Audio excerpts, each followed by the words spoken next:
الحمد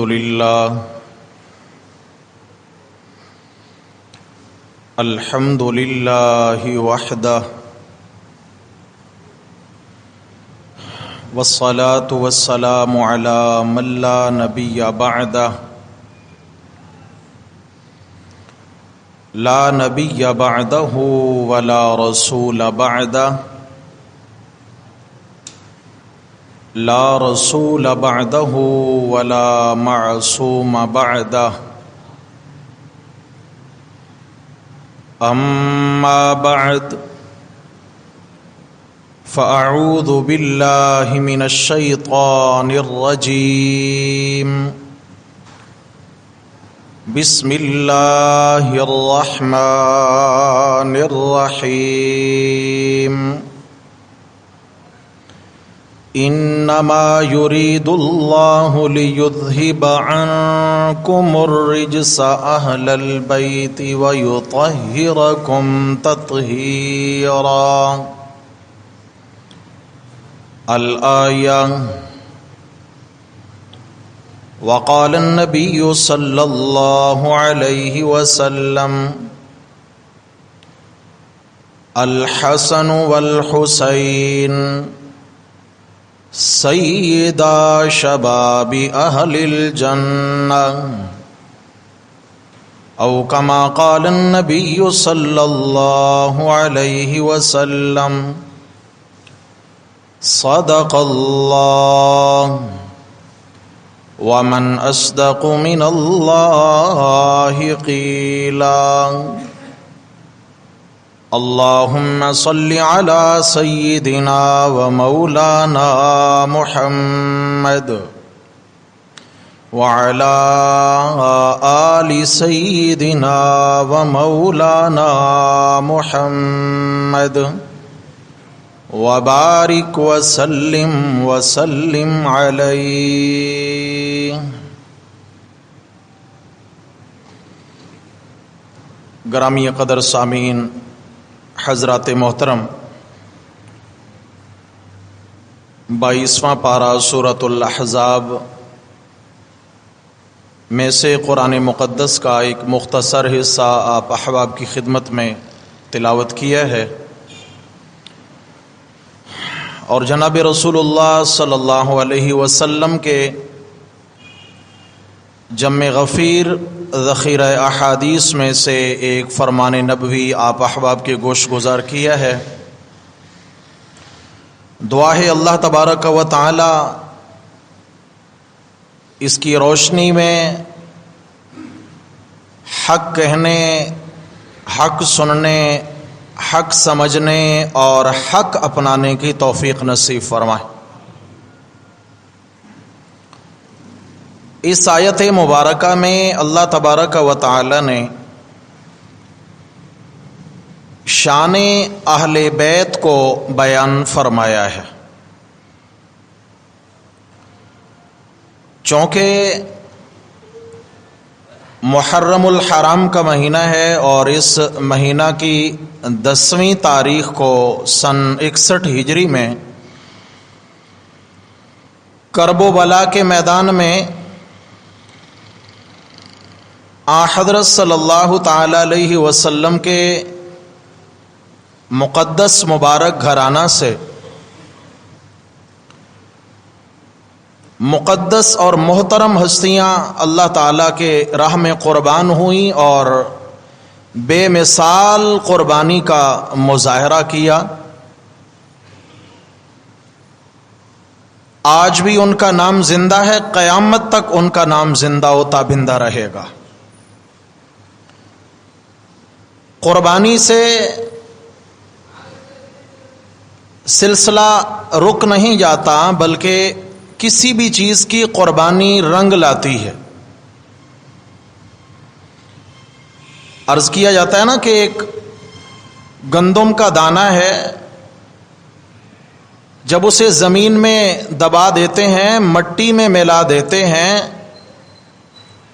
تو وہ اپنا آپ مٹا کر، اپنا آپ قربان کروا کر اپنے خاندان اور اپنی نسل کی بڑھوتری کا سبب بنتا ہے.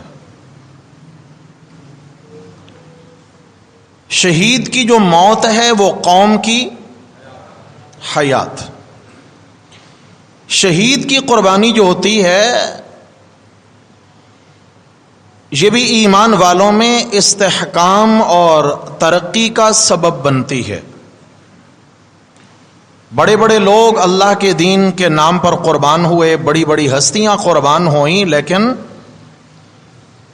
اس وقت اور اس زمانہ کے اعتبار سے اسلام کا ایک بڑا نقصان تو یقیناً ہوا، لیکن ان قربانیوں نے بے مثال تاریخ رقم کی اور اس سے پھر عالم اسلام کو ایک حوصلہ ملا، ہمت ملی. اللہ تبارک و تعالی نے اس خون کی برکت سے اسلام کو عزتوں سے مالا مال کیا. انہی ہستیوں میں میرے آقا صلی اللہ تعالی علیہ وسلم کے نواسے ہیں، آپ صلی اللہ علیہ وسلم کے خانوادہ کے مبارک لوگ ہیں. کرب و بلا کے میدان میں 72 لوگ قربانی دے چکے ہیں اور ان میں 9 بیٹے حضرت علی رضی اللہ تعالیٰ عنہ کے ہیں. عجیب تاریخ ہے، ذرا سوچا جائے اللہ تعالیٰ نے کتنی بڑی قربانی لی ہے اس گھرانے سے کہ ایک دن میں ایک ہی وقت میں ایک ساتھ حضرت علی رضی اللہ تعالیٰ عنہ کے 10 فرزندان اللہ کے دین پر قربان ہو چکے. ان کے علاوہ باقی بھی ان کے خاندان کے لوگ ہیں، ان کے عزیز و اقربا ہیں.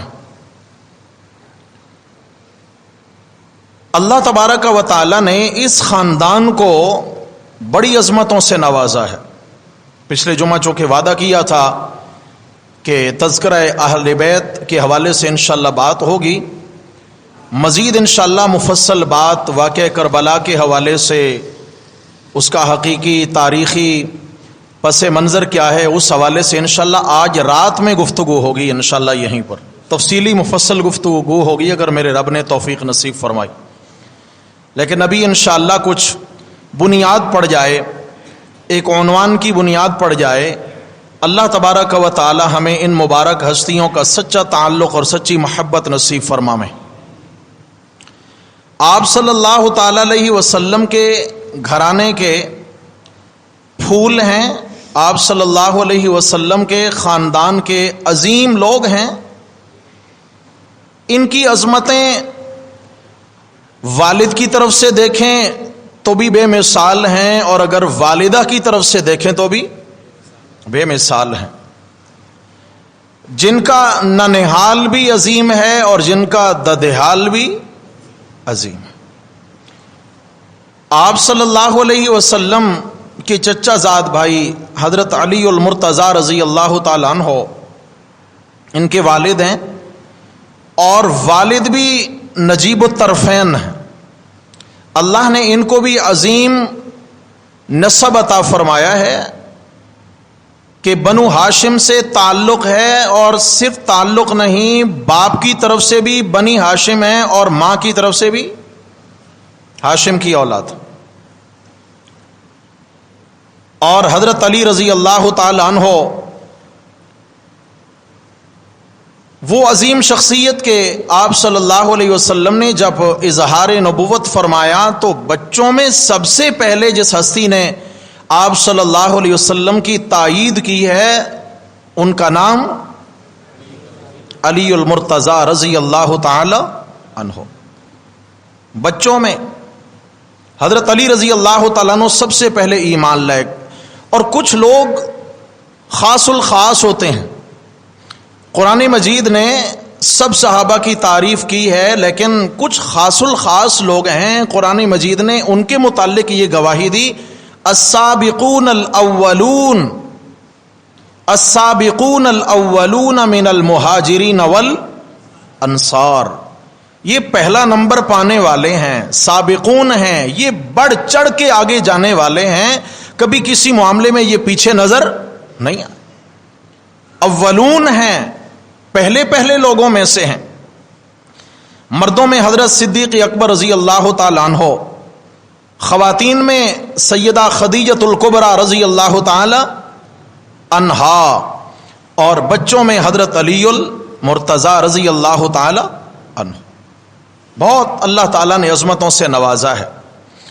اور آپ صلی اللہ علیہ وسلم جب ہجرت فرما کر مدینہ طیبہ تشریف لے جانے لگتے ہیں تو آپ علیہ السلام نے مکہ والوں کی امانتوں کے امین بنا کر حضرت علی رضی اللہ تعالی عنہ کو مکہ میں چھوڑا، اور صرف چھوڑا نہیں، اپنا بستر ان کے سپرد فرمایا ہے. اپنے بستر پہ سلایا اور فرمایا کہ علی صبح تم بھی یہ مکہ والوں کی امانتیں ان کے حوالے کر کے میرے پیچھے چلے آنا. یہ اعتماد کی بات ہے، اعتماد کی بات ہے. اور پھر اس سے آگے بڑھ کر آپ صلی اللہ تعالی علیہ وسلم جب مدینہ طیبہ تشریف لے گئے تو وہاں انصار و مہاجرین کے درمیان رشتہ مواخات قائم کرایا، بھائی چارے کا رشتہ قائم کروایا. ایک انصاری ایک مہاجر، ان کو آپ علیہ الصلاۃ والسلام نے بھائی بند بنایا، اور پھر نفع نقصان میں وہ ایک دوسرے کے شریک رہے. حقیقی بھائیوں سے بڑھ کر پھر رشتے نبھائے. آپ صلی اللہ علیہ وسلم نے فرمایا لوگو ہر ایک کو میں نے بھائی بھائی بنا دیا ہے. انت اخی فی الدنیا یا علی، انت اخی فی الدنیا والآخرہ، علی تو دنیا آخرت میں میرا بھائی ہے. قربان جاؤں، آپ علیہ الصلاۃ والسلام نے اعزاز کیا بخشا.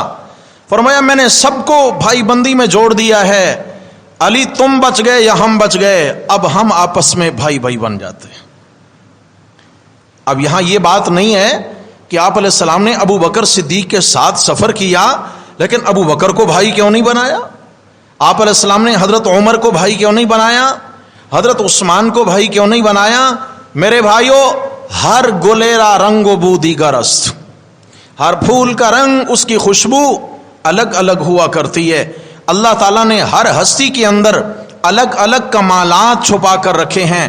جیسے آپ صلی اللہ علیہ وسلم نے ایک مرتبہ فرمایا تھا لِكُلِّ نَبِيٍّ رَفِيقٌ وَرَفِيقِي فِي الْجَنَّةِ عُثْمَانَ. اللہ تعالیٰ نے جنت میں ہر پیغمبر کو ایک یار عطا کرنا ہے، اور میرے جنتی یار کا نام عثمان ہے. کون ہے؟ لو كنت متخذا خلیلا لاتخذت ابا بکر.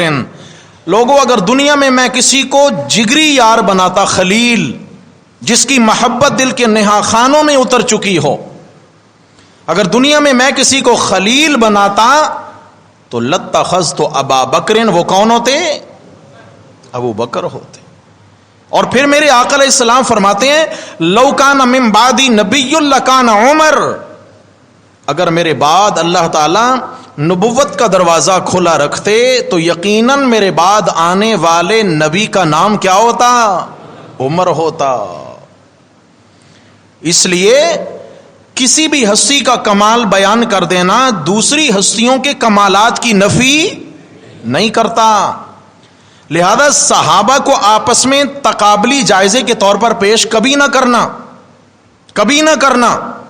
اللہ نے ہر ایک کے اندر جداگانہ کمالات رکھے.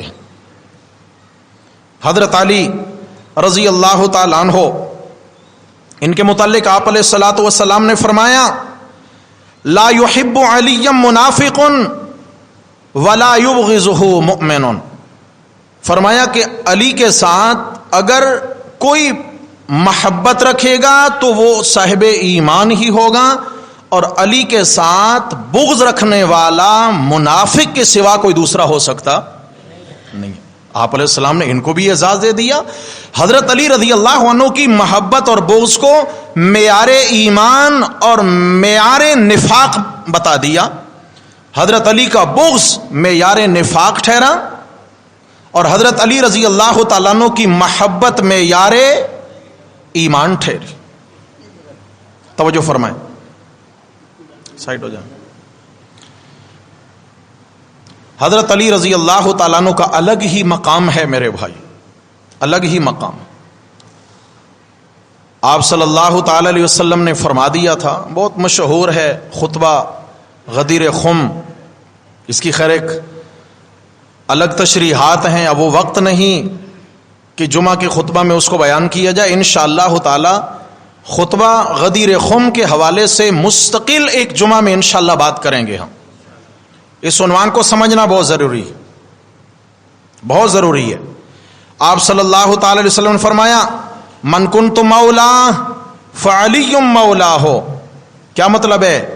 کہ جو میرا دوست ہوگا، جس کو میری دوستی کا دعویٰ ہوگا، اس کے لیے کسوٹی یہ ہے کہ اس کو علی کی دوستی میں آنا پڑے گا. کس کی؟ علی کی دوستی میں آنا پڑے گا. میری دوستی کا معیار کیا ہے؟ کہ جو علی سے محبت رکھے گا وہ مجھ سے محبت رکھے گا، جو علی سے بغض رکھتا ہے وہ مجھ سے محبت رکھنے والا نہیں ہو سکتا. تو یہاں مولا بمانا اولا نہیں ہے، مولا بمانا دوست ہے. کیا ہے بھائی؟ دوست ہے، دوست ہے.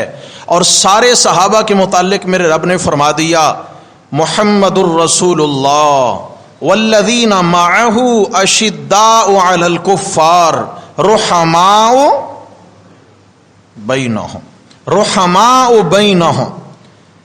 محمد کریم صلی اللہ تعالی علیہ وسلم کی جماعت، میرے نبی کے ساتھ کے لوگ، میرے نبی کے سنگی اور ساتھی جو ہیں، ان کی دو عظیم صفات ہیں. اشداء علی الکفار، وہ کافروں کے لیے سخت گیر ہیں، کافروں کے لیے ننگی شمشیر ہیں.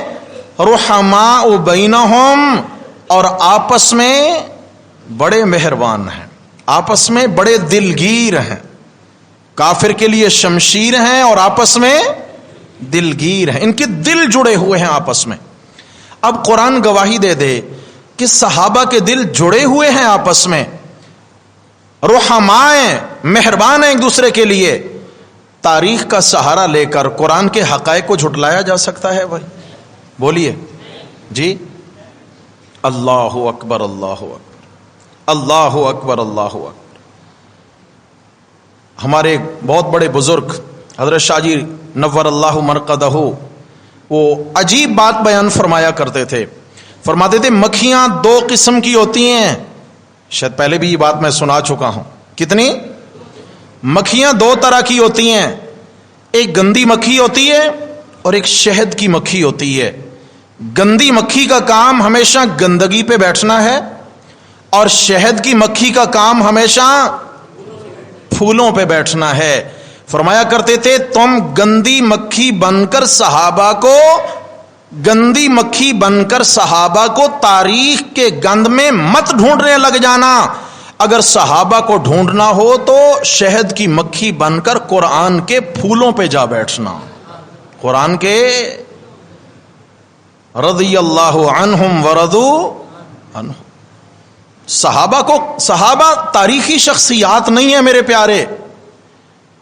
صحابہ تاریخی شخصیات نہیں ہے کہ میں کہوں تبری نے یہ لکھا اور فلاں نے یہ لکھا اور فلاں نے یہ لکھا. صحابہ تاریخی شخصیات نہیں ہیں، صحابہ قرآنی شخصیات ہیں. کیا ہے میرے پیارے؟ صحابہ قرآنی شخصیات ہیں. اس لیے جب بھی صحابہ کا مطالعہ کرنا ہو تو قرآن کے ہوتے ہوئے کسی اور تاریخ اور کتاب کی ضرورت نہیں ہے. پھر اللہ اکبر، اللہ اکبر. رحماء بینہم، آپس میں بڑے مہربان ہیں. لہذا صحابہ کے درمیان کوئی اختلاف پیدا کرنے کی کوشش نہ کرے. علامہ اقبال نے کہا ہو حلقہ یاراں تو بریشم کی طرح نرم. یاروں کی محفل ہو حلقہ یاراں تو بریشم کی طرح نرم.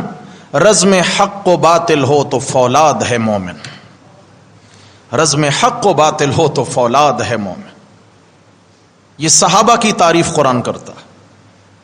حضرت علی المرتضی رضی اللہ تعالیٰ عنہ حضرات حسنین کریمین کے ابا ہیں، اور جہاں بات آئی ان کی اماں کی تو میرے آقا علیہ الصلوۃ والسلام نے فرمایا فاطمہ تو بضعۃ منی، فاطمہ میرے جگر کا ٹکڑا ہے، فاطمہ میرے نبی کے بدن کا ٹکڑا ہے، فاطمہ میرے نبی کے وجود کا حصہ ہیں. اللہ اکبر. آپ علیہ السلام نے فرمایا جس نے فاطمہ سے بغض رکھا اس نے مجھ سے بغض رکھا. اور جس نے فاطمہ کی قدر کی اس نے میری قدر کی.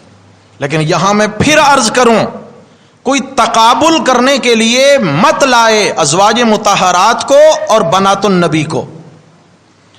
میرے نبی صلی اللہ علیہ وسلم کی بیویاں بھی عظیم ہیں، میرے نبی کی بیٹیاں بھی بولو عظیم ہیں. تقابل نہیں کرنا، تقابل نہیں کرنا.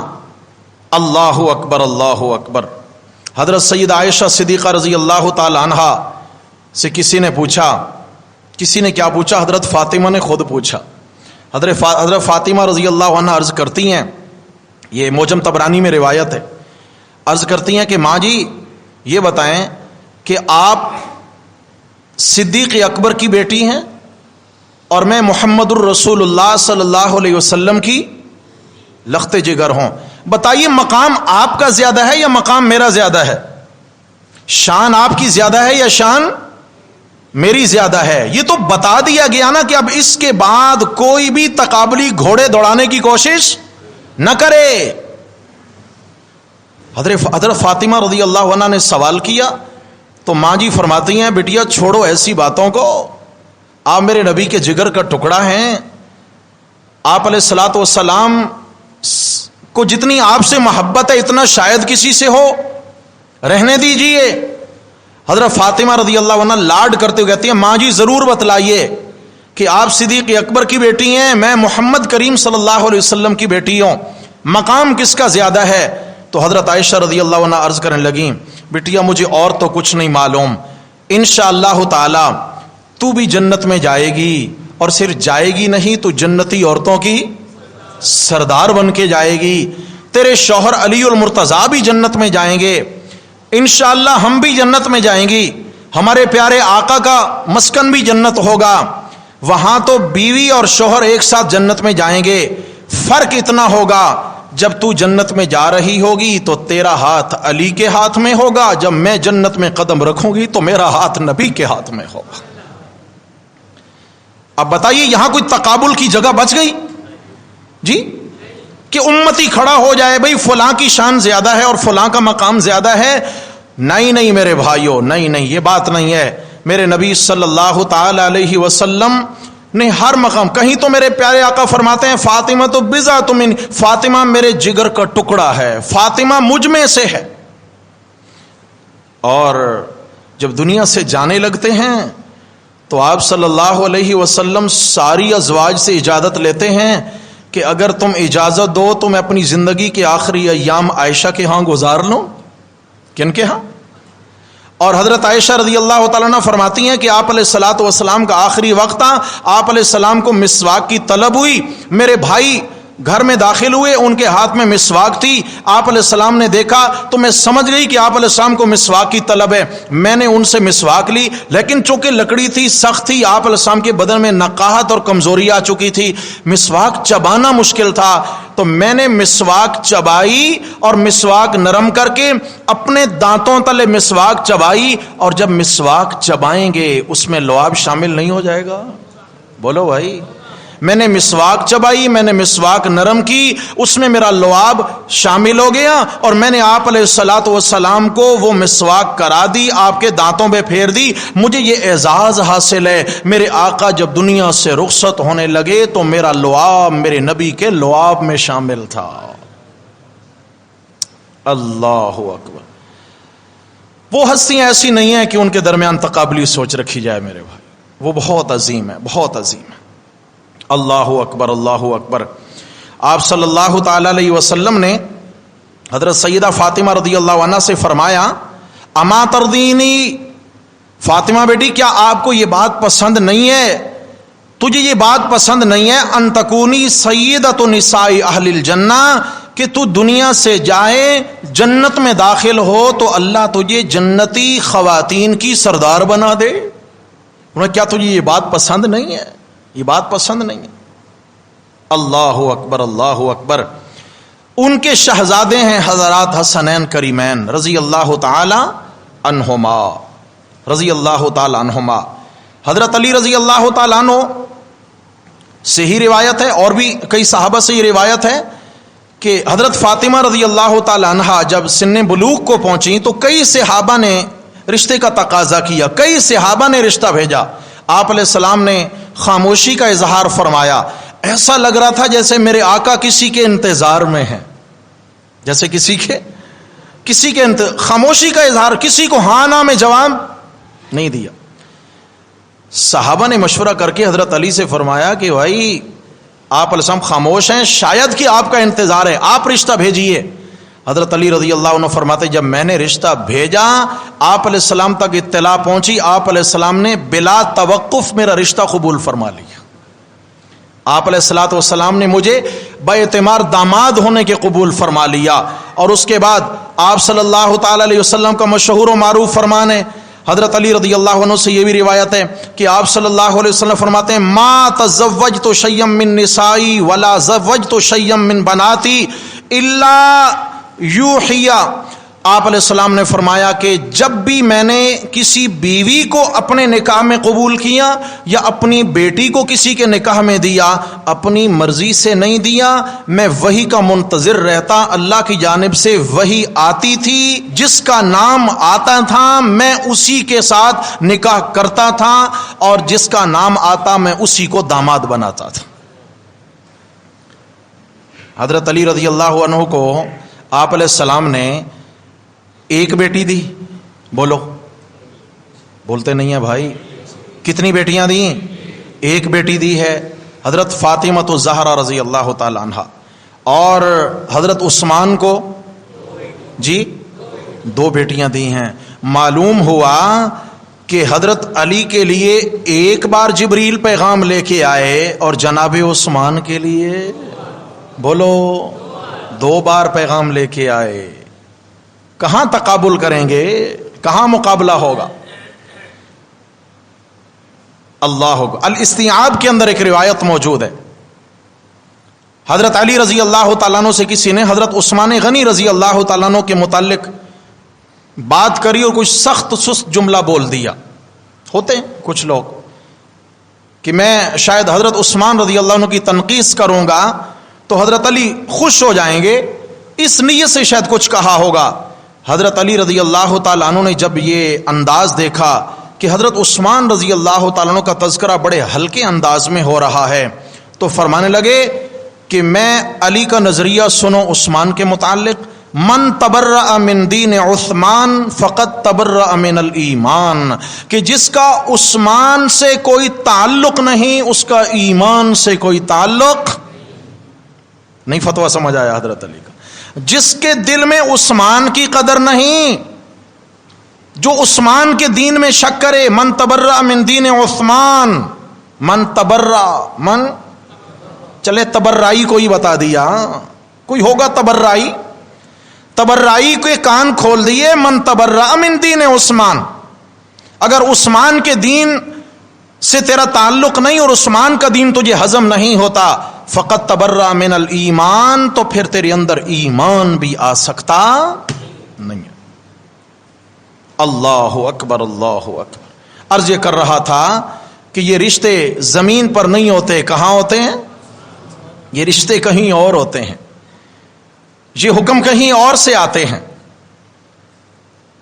حضرت علی رضی اللہ تعالیٰ عنہ کو آپ علیہ السلام نے بلایا، علی مہر دینے کے لیے کچھ ہے؟ کیا چیز؟ یہ جو ہم لکھواتے ہیں نا جی عند طلب، غیر معجل عند طلب، کیا مطلب ہے؟ نواسے نواسیاں شادی شدہ ہو جاتے ہیں، اس بڑھیا کو ابھی مہر نہیں ملا ہوتا بیچاری کو.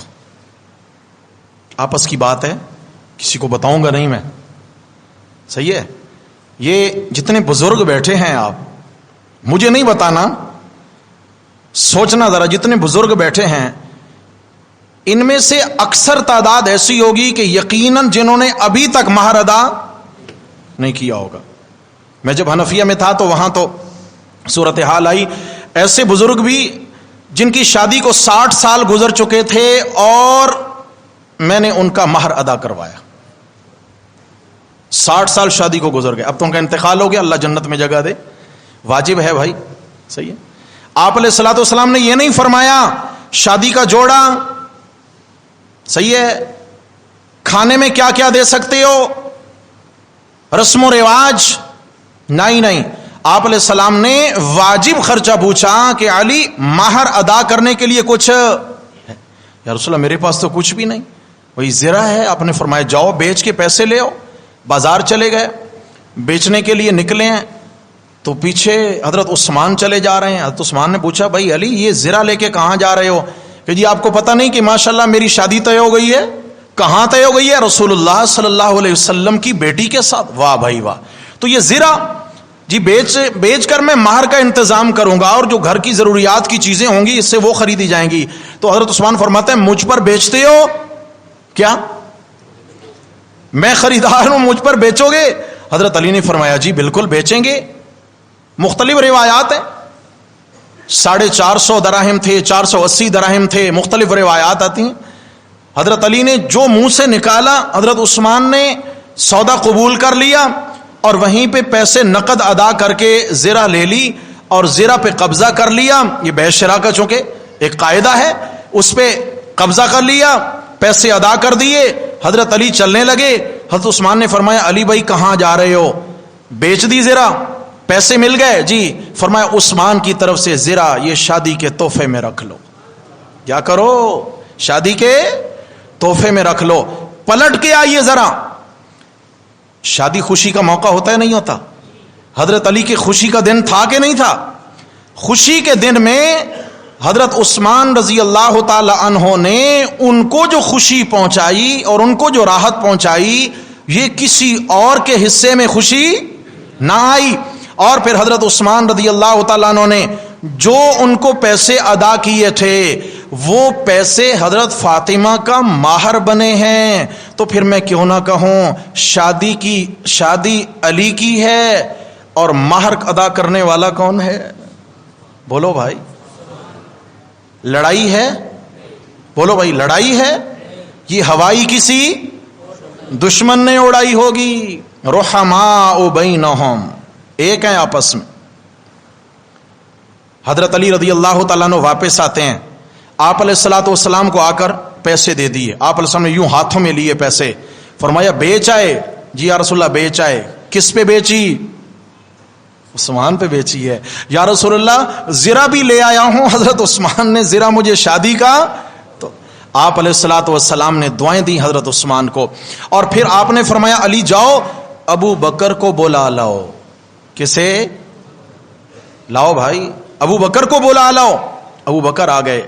حکم یا رسول اللہ؟ آپ نے فرمایا جاؤ بازار چلے جاؤ، یہ پیسے لے لو، اور حضرت فاطمہ رضی اللہ تعالی عنہا کے لیے ضروری سامان خرید کر لاؤ، پانی کا مشکیزہ ہو جیسے چٹائی بستر وغیرہ، ضروری شادی کا لباس وہ خرید کر کے لے آؤ۔ اگر آپ ناراض نہ ہوں تو یہ جو جہیز کا سامان ہے یہ ابا جی کی جیب سے آ رہا ہے؟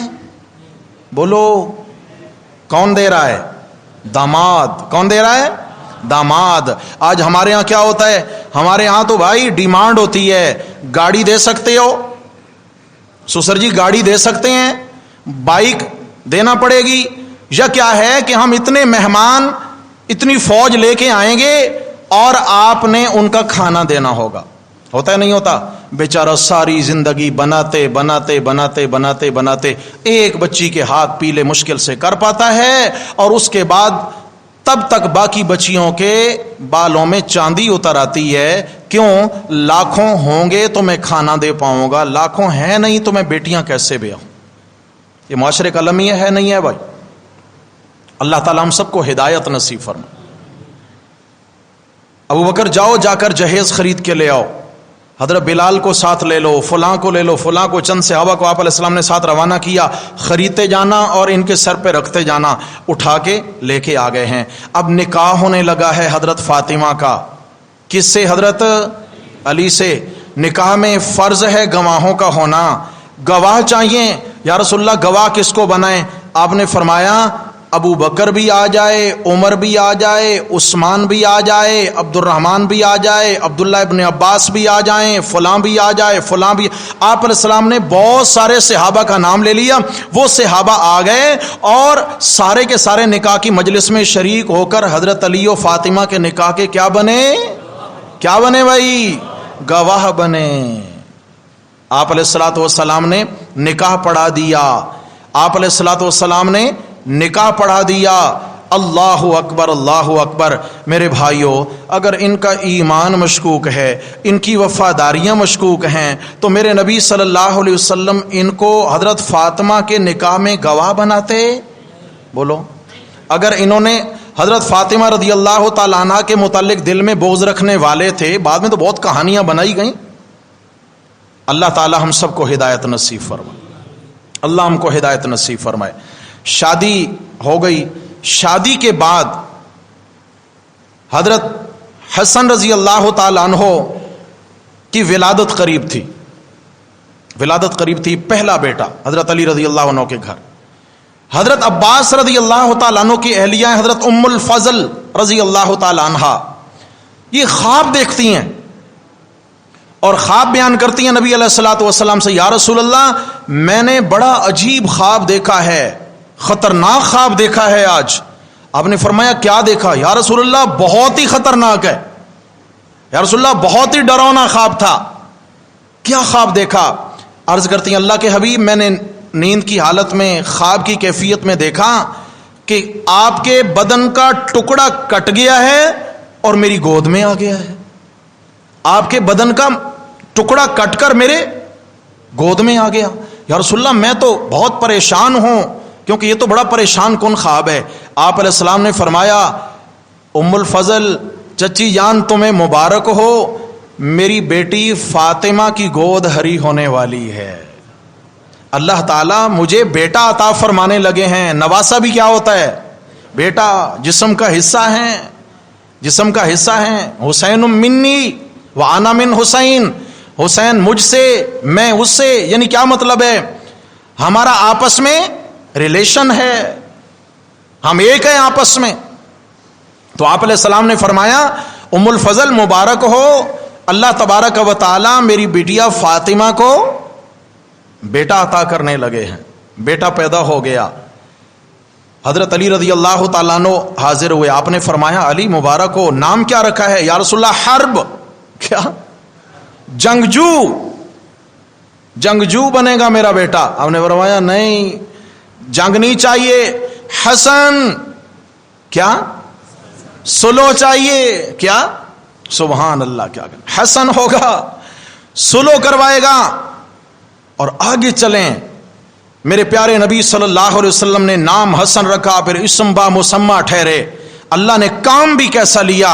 آپ علیہ السلام ایک مرتبہ خطبہ ارشاد فرما رہے ہیں، یہ اپنے بیگانوں سب کی کتابوں میں یہ روایت موجود ہے، ہمارے ہاں بھی معتبر کتابوں میں اور ہمارے ان دوستوں کی کتابوں کے اندر بھی موجود ہے جو صحابہ پر کوشش کرتے ہیں کیچڑ اچھالنے کی۔ حضرت رسول اللہ صلی اللہ علیہ وسلم خطبہ ارشاد فرما رہے ہیں، ممبر پہ ہیں، اچانک سامنے دیکھا حضرت حسن رضی اللہ تعالیٰ عنہ آ رہے ہیں اور ڈگمگاتے ہوئے، چھوٹے بچے تھے، ڈگمگاتے ہوئے آپ صلی اللہ علیہ وسلم، صحابہ کہتے ہیں کہ آپ علیہ السلام کی ایک نگاہ حضرت حسن پہ ہوتی تھی اور ایک ہماری طرف، پھر آپ علیہ السلام ایک دم حضرت حسن کی طرف متوجہ ہو جاتے اور آپ صلی اللہ علیہ وسلم سے برداشت نہ ہوا، ممبر سے اترے، جا کے حضرت حسن کو اٹھایا اور ممبر پہ لے آئے، ممبر پہ لے آئے۔ اور یوں آپ علیہ الصلوۃ والسلام نے اپنے بیٹے کو اٹھاتے ہوئے رخ ہی بات کا بدل دیا، عنوان ہی بدل دیا، جو موضوع چل رہا تھا آپ علیہ السلام نے موضوع ہی بدل دیا۔ اور پھر کیا ہے، میرے نبی صلی اللہ علیہ وسلم کے کلام کی نسبت حضرت حسن کی طرف چلی گئی۔ آپ صلی اللہ علیہ وسلم نے فرمایا ان ابنی ھذا سید، کیا فرمایا؟ ان ابنی ھذا سید، یہ میرا بیٹا سردار بنے گا، یہ میرا بیٹا کیا بنے گا؟ حضرت حسین سید نہیں؟ بولو جی، ہیں؟ اچھا، تو کیا وہ سردار نہیں؟ آپ نے فرمایا نہیں نہیں، یہ میرا بیٹا کیا بنے گا؟ سید کا معنی سردار، اس سے یہ مراد نہیں ہے آل رسول۔ کہتے ہیں نا حضرت سیدنا بلال رضی اللہ تعالیٰ عنہ، حضرت بلال کو سید کہہ دیتے ہیں؟ نہیں، حضرت بلال نبی علیہ السلام کی اولاد میں سے ہیں؟ نہیں، مطلقاً سردار، ہم سب کے سردار ہیں۔ آپ نے فرمایا ان ابنی ھذا سید، یہ میرا بیٹا سردار بنے گا، پیشین گوئی سن لو، یہ میرا بیٹا سردار بنے گا۔ لعل اللہ ان یصلح به بین فئتین عظیمتین من المسلمین او کما قال النبی صلی اللہ علیہ وسلم. آپ نے فرمایا کہ مسلمانوں کے دو بڑے بڑے گروہ، مسلمانوں کی دو بڑی بڑی جماعتیں آپس میں لڑ پڑیں گی، ان کے درمیان اختلاف پیدا ہو جائے گا، اور اللہ تعالیٰ میرے اس حسن بیٹے کے ذریعے ان کے مابین صلح کروائے گا. کیا کروائے گا؟ صلح کروائے گا. اور پھر زمانے نے دیکھا، حضرت امیر معاویہ رضی اللہ عنہ کا دور تھا. یہ انشاءاللہ تفصیل رات کے سبق میں ہوگی کہ یہ ہوا کیسے تھا. حضرت امیر معاویہ رضی اللہ عنہ کا دور تھا. تو اچانک کیا ہوا؟ بہرحال خوارج کی لگائی آگ میں، اس کی لپیٹ میں عالم اسلام آیا اور بڑا نقصان ہوا مسلمانوں کا. حضرت علی رضی اللہ تعالیٰ عنہ بھی شہید ہو گئے ایک خارجی عبد الرحمن بن ملجم کے ہاتھوں. بالآخر حضرت حسن رضی اللہ تعالیٰ عنہ خلیفہ بنے. حضرت حسن رضی اللہ تعالیٰ عنہ صرف 6 ماہ کی خلافت کے بعد سوچتے ہیں کہ بات ایسے نہیں بنے گی، مسلمانوں کے درمیان ہم آہنگی کی ضرورت ہے، ایک پلیٹ فارم پہ کس طرح جمع کیا جا سکتا ہے. حضرت امیر معاویہ رضی اللہ تعالیٰ عنہ کو خط لکھتے ہیں کہ میں آپ کے پاس حاضر ہونا چاہتا ہوں. حضرت امیر معاویہ نے فرمایا بسر و چشم تشریف لائیے، سر آنکھوں پر، علی کا شہزادہ ہمارے ہاں آنا چاہتے ہیں. حضرت علی رضی اللہ تعالیٰ عنہ کے شہزادے حضرت حسن، حضرت حسین اور ان کے فوجی سالاروں کا ایک دستہ، جن میں قیس بن سعد جو اس وقت کے گویا ان کے چیف آف آرمی سٹاف تھے، قیس بن سعد بھی ان کے ساتھ ہیں، اور یہ چلے گئے دمشق میں. حضرت امیر معاویہ رضی اللہ تعالی عنہ نے ان کا استقبال کیا. جامع مسجد میں پہنچ کر حضرت امیر معاویہ نے فرمایا حسن آپ ممبر پہ تشریف لائیے. حضرت حسن کہتے ہیں حضور ہم ممبر پہ بیٹھنے نہیں آئے، یہ ممبر اللہ آپ کو نصیب کرے، آپ کو سجدہ ہے آپ کے سپرد کرنے آئے ہیں. میں تو آج آپ کے ہاتھ پہ بیعت کر کے اپنی خلافت سے دستبردار ہونے آیا ہوں، میں تو آج صلح کا قدم بڑھانے آیا ہوں. حضرت امیر معاویہ رضی اللہ تعالیٰ عنہ بہت خوش ہوئے. اللہ تبارک و تعالیٰ نے ان شہزادوں کے ذریعے یہ ایک بڑا جو اختلاف پیدا ہو گیا تھا اس کو ختم کروا کے صلح کی فضا پیدا فرما دی. حضرت حسن رضی اللہ تعالیٰ عنہ اٹھے اور حضرت امیر معاویہ رضی اللہ عنہ کے ہاتھ پر بیعت کر کے لوگوں کو بتا دیا کہ آج کے بعد میرے امام کا نام کیا ہے. اچھا چلیں، بیعت کس کے ہاتھ پہ کی جاتی ہے؟ آج کل کیا کہتے ہیں؟ میرا پیر ہے، میرا مرشد ہے، اس کے ہاتھ پہ بیعت ہوتی ہے. حضرت حسن رضی اللہ عنہ نے حضرت امیر معاویہ کے ہاتھ پر، اگر بات ہضم نہ ہو تو کوئی بات نہیں، رات کو انشاءاللہ ہضم کروا کے چھوڑوں گا. ہاں انشاءاللہ تعالی ہضم ہوگی انشاءاللہ. لیکن مسئلہ یہ ہے کہ ہمارے کان عادی نہیں ہوئے ابھی تک. اللہ عادی کروا دیں گے انشاءاللہ، عادی ہو جائیں گے انشاءاللہ. دشمن نے اتنا زہریلا پروپیگنڈا کر کے ہمارے کانوں میں اتنا زہر گھول دیا ہے کہ اب رس گوارا نہیں ہوتا ہے، اب زہر چاہیے کانوں کو سننے کے لیے. نہیں میرے بھائی، اگر اس طرح زندگی کا خاتمہ ہو گیا تو کل ان ہستیوں کو کیا منہ دکھائیں گے ہم؟ اگر صحابہ کا بغض دل میں لے کے چلے گئے تو کیا ہوگا؟ حضرت حسن رضی اللہ عنہ اٹھے، بیعت کر کے اظہار فرما دیا آج کے بعد میرے پیر کا نام کیا ہے؟ شاوائی بولو. اور پھر فرمایا قم یا حسین فبایعہ، قم یا حسین فبایعہ. کتاب کا نام ہے احتجاج تبرسی، کتاب کا نام ہے رجال کشی. ان تمام کتابوں کے اندر یہ ان لوگوں نے بھی بات قبول کی ہے کہ واقعی حالات یوں ہو گئے تھے کہ حضرت حسین رضی اللہ تعالیٰ عنہ کو بڑے بھائی نے حکم دیا قم یا حسین فبایع، حسین بھائی اٹھو تم بھی بیعت کر لو. کیوں؟ انہو امامی، میں نے اس کو اپنا امام مانا ہے، تم بھی اس کو اپنا امام مانو. حضرت حسین بھی اٹھے، بیعت کر لی. اب دیکھا جناب قیس بن سعد کی طرف، چیف آف آرمی سٹاف، فوجی دماغ تھا. کیا تھا؟ ہر زمانے میں فوجی دماغ الگ ہی ہوتا ہے. اب فوجی دماغ آرام سے بیٹھے ہیں. حضرت حسین رضی اللہ تعالیٰ عنہ انہیں بھی کہتے ہیں آپ بھی بیعت کریں. کہتے ہیں جی مجھے رہنے دیں، آپ نے کر لی ہے، آج تک لڑتے آئے، مجھے رہنے دیں، آپ نے کر لی ہے. تو حضرت حسن رضی اللہ تعالیٰ عنہ فرمانے لگے قم یا قیس فبایعہ انہو امامی، تو نے سنا نہیں میں نے اپنے بھائی کو بتا دیا ہے کہ بیعت کرو، کیونکہ میں ان کو اپنا امام مان چکا ہوں. جو حسن کا امام، جو حسین کا امام، وہ ان کے لشکر کا بھی امام ہے. اور میرے آقا علیہ السلام کی پیشین گوئی صحیح بخاری میں موجود ہے، سچی ثابت ہو گئی. ان ابنی ھذا سید، یہ میرا بیٹا سردار بنے گا. لعل اللہ ان یصلح بہ بین فئتین عظیمتین، امید ہے کہ اللہ تعالیٰ اس میرے شہزادے کے ذریعے ایمان والے دو گروہوں کے درمیان اختلاف ختم کر کے دوستی پیدا کر دے گا. نام حرب نہیں رکھنا، نام کیا رکھنا ہے؟ حسن. جنگجو نہیں، صلح جو، صلح کرانے اور کرنے والے. 1 سال کے بعد اللہ نے حضرت حسین رضی اللہ تعالیٰ عنہ عطا فرمائے. پھر باہر صورت حضرت حسین، حضرت حسن حسین رضی اللہ تعالیٰ عنہما. میرے نبی صلی اللہ تعالیٰ علیہ وسلم جب بھی اپنی بیٹی حضرت فاطمہ کے گھر آتے تو فرماتے فاطمہ بیٹیا میرے بچوں کو بلائیے. کن کو بلائیے؟ میرے بچوں کو بلائیے. فرماتی ہیں کہ میں آواز دے کے بلاتی، آ جاتے تو آپ صلی اللہ علیہ وسلم کیا فرماتے، آپ علیہ الصلوۃ والسلام کیا کرتے؟ فرمایا یشمہما و یضمہما الی، آپ علیہ الصلوۃ والسلام ان کے ہونٹوں پہ ہونٹ رکھ دیتے، گویا میرے نبی ان کے بدن کی خوشبو محسوس کیا کرتے تھے. اور آپ صلی اللہ علیہ وسلم ان کو اپنے سینے سے چمٹا لیا کرتے. یضمہما الی، آپ علیہ السلام ان کو اپنے سینے سے لگا لیا کرتے تھے. اللہ اکبر. آپ علیہ السلام کو صرف محبت نہیں ہے، حضرات شیخین، حضرات خلفائے عظیم خلفاء حضرت ابوبکر، عمر، عثمان، علی تو باپ ہی ہے نا، پھر ان کی تو بات ہی رہنے دے. ایک دن حضرت صدیق اکبر عصر کی نماز پڑھی، حضرت علی بھی ساتھ ہیں، نکل پڑے. راستے میں دیکھا حضرت حسن بچوں کے ساتھ کھیل رہے ہیں، اٹھایا اور اپنے کندھے پہ بٹھا لیا. اور ساتھ ہی کہتے ہیں بے ابی شبیہم بن نبی لیس شبیہم بے علی، مجھے میرے ماں باپ قربان ہو جائیں، حسن تو سارا دکھتا ہی میرے نبی جیسا ہے. شبیہم بن نبی، تو دکھتا ہی میرے لیس شبیہم، تو اپنے باپ پہ نہیں گیا. لفظ کیا بولا؟ تو علی پہ نہیں گیا، تو دکھتا ہی میرے نبی جیسا ہے. حضرت علی رضی اللہ تعالیٰ نے دیکھا تو مسکرا دیے اور عرض کرتے ہیں یا رسول اللہ، اے ابو بکر صدیق، واقعی بات اسی طرح ہے.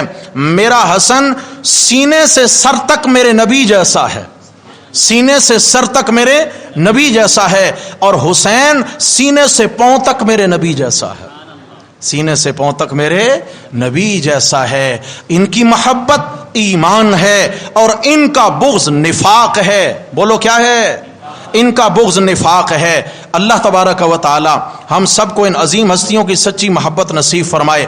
آج رات انشاءاللہ تعالی تفصیلی بات ہوگی. اللہ تعالی ہمیں حق کہنے اور حق سننے کی توفیق نصیب فرمائے. اور باقی انشاءاللہ تعالی 10ویں محرم کے حوالے سے بھی بہت ساری باتیں کریں گے انشاءاللہ کہ ہم کیا کر رہے ہیں، ہمیں کرنا کیا ہے. بھائی آپ علیہ الصلوۃ والسلام نے جو عمل بتایا کہ یوم عاشور کا روزہ ہے، یہ روزہ 1 سال کے گناہوں کا کفارہ ہے. البتہ یہود کے ساتھ مشابہت سے بچنے کے لیے 10ویں کے ساتھ یا تو 9 کا ملا لیں، 9 کا رہ گیا تو 11 کا ملا لیں، تاکہ مشابہت نہ ہو جائے. اس مشابہت سے بچنے کے لیے 2 روزے رکھنے ہیں. بہت عظیم عمل ہے، آپ صلی اللہ تعالی علیہ وسلم نے اپنی امت کو یہ عمل دیا ہے. اس کے علاوہ کوئی اور عمل نہیں دیا. مشہور تو بہت سارے اعمال ہیں، بہت ساری چیزیں مشہور ہیں، انشاءاللہ ان پہ رات میں بات ہوگی. اللہ تبارک و تعالی ہم سب کے حامی و ناصر ہوں. اقول قولی ھذا استغفر اللہ واتوب الیہ.